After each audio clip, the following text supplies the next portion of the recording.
इसी प्रकार अन्य प्रसंगों को श्रवण करने के लिए महाराज श्री के एकमात्र अधिकृत ऑफिशियल यूट्यूब चैनल को सब्सक्राइब करके बेल आइकन को अवश्य दबा दें। आपको मैं एक निवेदन करूं, ये निर्णय सिंधु का निर्णय है।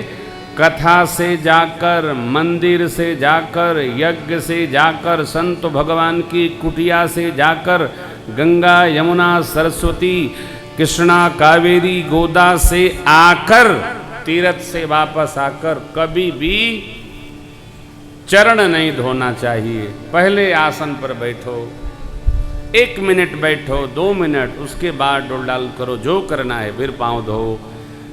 पाँव धो लिया आपने, आपका पुण्य गया। पहले हाथ में जल लीजिए, नहीं जल है तो मानसिक करिए।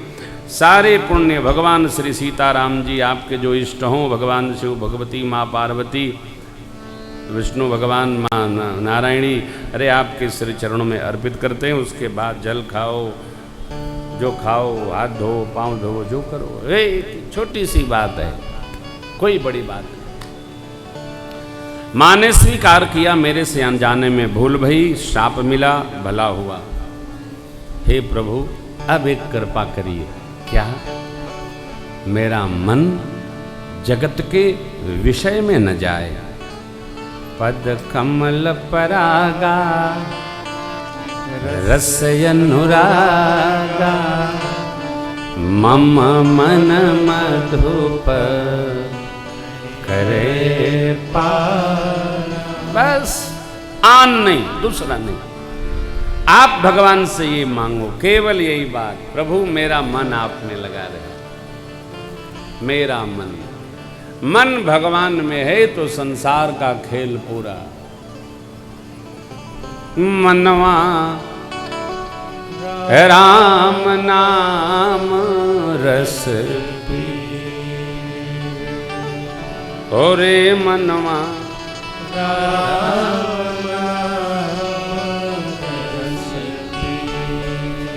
तज कुसंग सतसंग बैठ नित, तजी कुसंग सतसंग बैठ नित, हरि चर्चा सुन लीजे, ओरे मनवा हरि चर्चा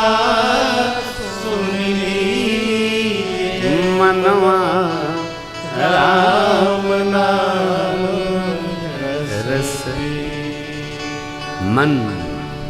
मन को लगाना है कहाँ? अतो भगवत कथा में, भगवत रस में, भगवत प्रेम में, भगवत भजन में। मन भटकता रहता है, हो मन डोलता है। और आश्चर्य आपको, मन को किसी ने देखा ही नहीं, लेकिन डोलता है, घूमता है। मन रहता कहाँ है पता नहीं। सांख्य दर्शन कहता है एक इंद्रिय मन भी है, जिसको विशेष इंद्रिय, भगवान श्री कृष्ण ने गीता जी में कहा, इंद्रियों में मैं मन हूं, इंद्रियाणाम मनोस्मि पार्थ। इंद्रियों में मन हूं, मैं ही हूं। अर्थात भगवान ही मन है, तो भगवान में लग गया तो मन लग गया जहां लगना था। बस मन को रमाना है, मन जगत में नहीं। देखिए, प्रातस्मरणि पूज्य डोंगरे जी महाराज कहा करते थे, तन परिवार के लिए, धन परिवार के लिए, और मन भगवान के लिए। इधर उधर नहीं जाओ। बार बार पूज्यपाद गोस्वामी जी कहते हैं, बस मन। अस प्रभु दीन बंधु हरि कारण रहित दयाल, तुलसीदास सठते भजो सब छाड़ी कपट जिसमें आपका मन लगने लगेगा, उसमें आपको समय का पता नहीं चलेगा। बच्चों को पढ़ने के लिए कहना पड़ता है, किसी बच्चे को खेलने के लिए नहीं कहना पड़ता है।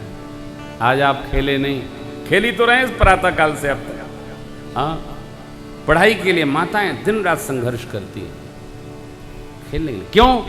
पढ़ने में मन लगे न लगे, खेलने में बच्चों का सहज मन लगता है। और जहां मन लगता है वहां धकियाना नहीं पड़ता, भेजना नहीं पड़ता। स्वयं बच्चे, बूढ़े जवान, विषयी का मन विषय में, भगत का मन भजन में। अरे कबीर बाबा ने कहा मन को संभालिए। वो आपको फिर सुनाऊंगा।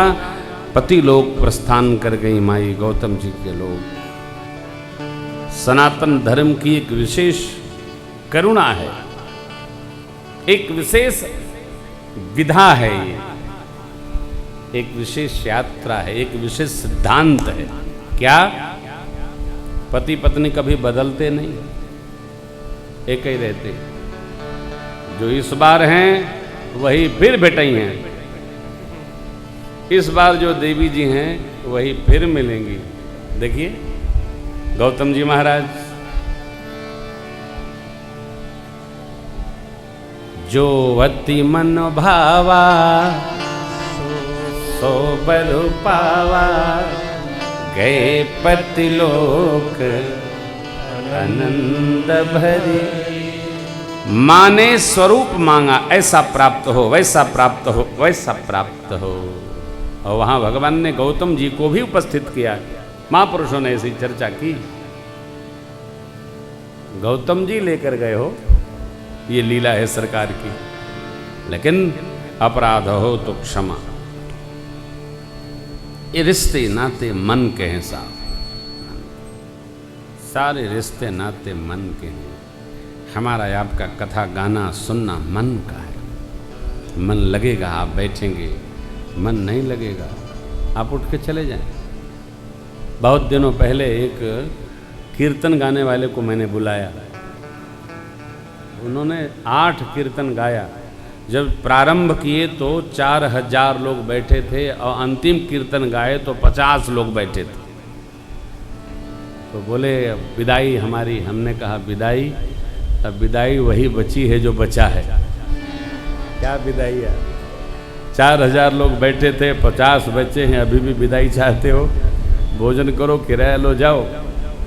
ऐसी श्रोता का मन नहीं लगेगा तो नहीं बैठेगा, वो चल देगा। अरे भैया, घर में मन नहीं लगे तो लोग पार्क में बैठ जाते, छोड़ देते। संसार में मन न लगे, परिवार में मन न लगे तो लोग तीर्थ चले जाते हैं, घूम कर आते हैं, थोड़ा तीर्थ करके आते हैं। मन लगेगा तभी आदमी रहेगा, मन नहीं लगेगा तो नहीं रहेगा।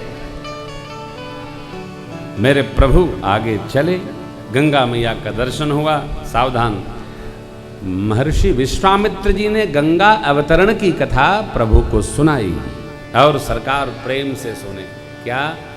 कैसे कैसे गंगा जी धरा धाम पर आए।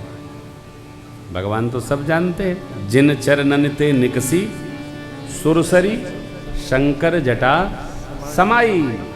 जटा शंकरी नाम पर्यो है, त्रिभुवन तारन आई, भजमन राम चरण सुखदाई। ये तो जगत प्रसिद्ध बाबा का पद है, आप जानते हैं। लेकिन ठाकुर ने प्रेम से सुनी। कोई भी कथा आपको सुनाए तो प्रेम से सुनिए। जानते हैं तब भी सुनिए। कथा सुनने का फल है। भगवान ऋषियों समेत स्नान किए, स्नान करके कुछ दान किए, आगे चले प्रभु। मिथिला का दर्शन हुआ। हाँ,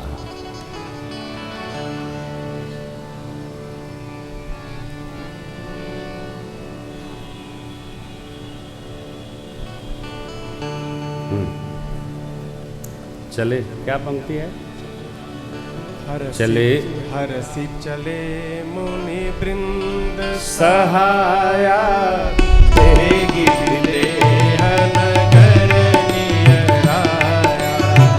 हर्षि चले मुनि वृंद सहाया, तेगी विदेह नगर नियराया।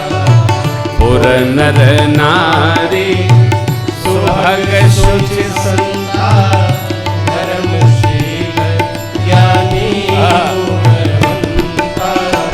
पुर नर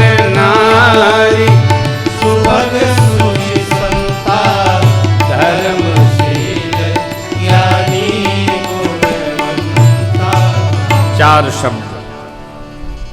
मिथिला के लोग कैसे हैं? सुभग माने सुंदर। सुंदर आदमी कौन होता है? जिसने अपने पिछले जन्म में जितना सुंदर कर्म किया वो व्यक्ति, जीव, बिटिया, बचवा उतना सुंदर होगा। सुंदर लोग अभिमान न करेंगे। सुंदर आदमी सुंदर होने के कारण से इस जीवन में कोई सुंदर काम करना चाहता है। सौंदर्य परमात्मा ने इसलिए दिया है कि हमने पुराकृत कर्म बड़े सुंदर बनाए थे, भगवान ने हमको सुंदरता प्रदान की। जो जीव सुंदर है ना, उसको देखो और भगवान को नहीं, उस जीव के पुराकृत कर्मों का धन्यवाद करो। भगवान ने इसको कितना सुंदर बनाया। सुंदरता भगवान की अनमोल कृति है। मैंने दर्शन शास्त्र में इसका जो विभाग है सौंदर्य शास्त्र, जिस पर उसको पढ़ा, उसमें कितना सुंदर लिखा है। सौंदर्य केवल निरीक्षण के लिए है और सौंदर्य वस्तु में नहीं होता, सौंदर्य हमारे नेत्रों में होता है, हमारे मन स्थिति में होता है। कोई सुंदर व्यक्ति, आपका मन उससे खराब है तो आप क्या कहेंगे? ये सुंदर नहीं, ये तो वस्तु, व्यक्ति एकदम सुंदर, तो क्या कहो छछुंदर, समझो। और उसी से आपका मन सुंदर है तो आपको लगता भगवान ने कितना सुंदर बनाया। कितना सुंदर बनाया। बच्चा हो, बिटिया हो, बेटवा हो, गुरु हो, महाराज हो, जो सुंदर सुंदर। अरे अरण्य में गोस्वामी जी ने सिद्धांत बनाया, सुंदरता वस्तु केंद्रित नहीं है, नेत्रों में होती है, मन की स्थिति में होती है। अरे आपके अंदर भक्ति भाव है, आपके अंदर सहज भाव है, जिस इष्ट के प्रति आपका समर्पण है, सारा सौंदर्य आपको वहीं नजर आएगा। और जिसके विरोधी हैं वहां पर आपका अरोध हो जाएगा, नहीं अच्छा लगेगा। इसलिए सुंदरता को लेने के लिए नहीं कहा, दर्शन के लिए। सुंदरता दर्शनीय है। मिथिला के लोग कैसे हैं? तो सुंदर हैं। क्यों? सबके कर्म सुंदर हैं। सुभग और कैसे हैं? शुचिता संपन्न हैं। अंतः और बहिर दोनों प्रकार की पवित्रता के लिए हमारे संस्कृत में शब्द है शुचि। श्री रामचंद्र कृपालो भजबन हरण भव भगावनम नवकंजलोचन कंजन महाविक शुचि है ना। नौ में शुचि, नौ में जनक सुतावर। यहाँ क्या है? सुभग, शुचि और सब संत हैं। संत कौन? जो भगवंत में रमा रहता है उसको संत कहते हैं। ये महात्मा महापुरुष लोग विराज रहे हैं। स्वरूप दर्शन कर लो। अरे तो भगवान के लिए ही पधारे हैं। अनंत के प्रेम में सर्वकाल जो अनुरक्त है उसको कहते हैं संत। जिसका स्मरण करके हमको अनंत भाव जग जाए उसको कहते हैं संत। जिसके संग में रहें तो भगवंत की ही स्मृति दृढ़ता हो, उस जीव को कहते हैं संत।